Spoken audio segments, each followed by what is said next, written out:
All right, Connor. So we've got 6 arpeggios here, 3 minors, 3 majors. So let's just get straight into it. So we've got the A minor shaped one here first. So we'll do all of these in D. So D minor and D major.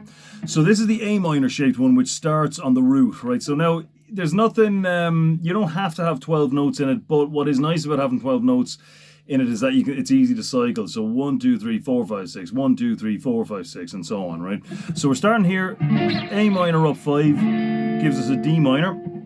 So, and remember, we're going down through these, and you don't have to necessarily sweep it and shred it up, but generally when you're pushing down through these, it's not this, it's a controlled push, okay?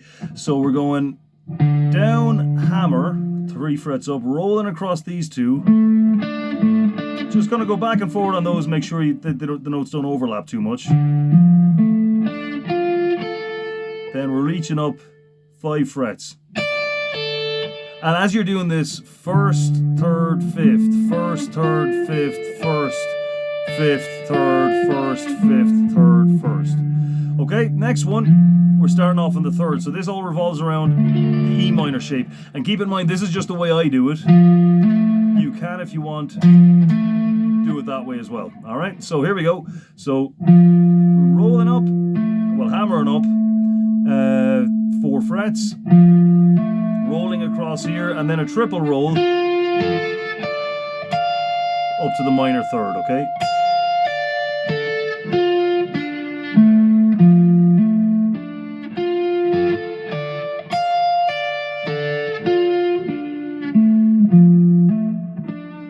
And then finally the D minor, well, roughly D minor shaped one here. Starting on the 5th. So 5th right up to the 1st. So that's the biggest jump you've got, a gap of a 4th from 5 from the 5th up to the 8th or the 1st, okay? So here it is. So we're down 2 frets, down 2 frets, down 1, back up 1, down 2, up 4.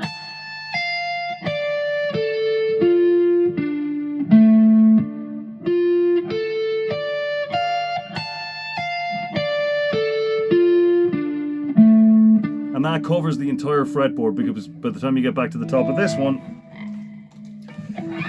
you're up to where you started back on the A minor shape.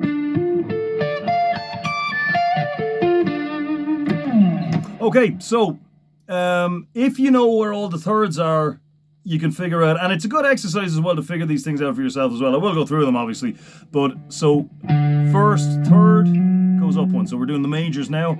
1st, 3rd, 5th, 1st, 3rd. So you got a triple roll here.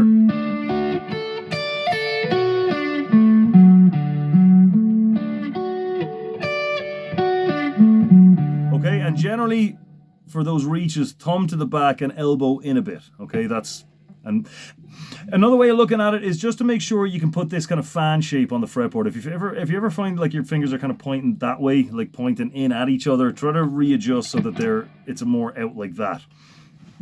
And those would be the 2 main criteria for that: thumb to the back, elbow in a bit, and that's kind of the ideal spot to reach everything from. Okay, so moving up then.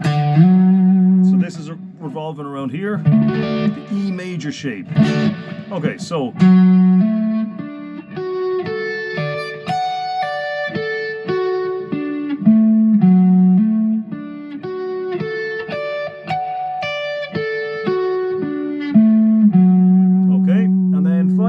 coming up for the the D major shape, sorry.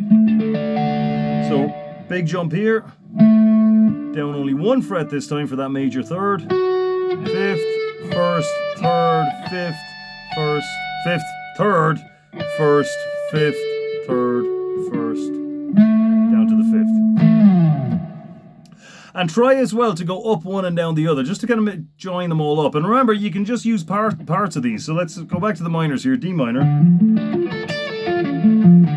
And remember, of course, you can modify these as well, as long as you know where all the 1st, 3rds, and 5ths are, right? There's the 8th. So let's say you want a D minor 7. 8th just comes down to a 7. Okay? So anyway, going back to joining them up, let's say we're going here, starting on the A minor shaped one.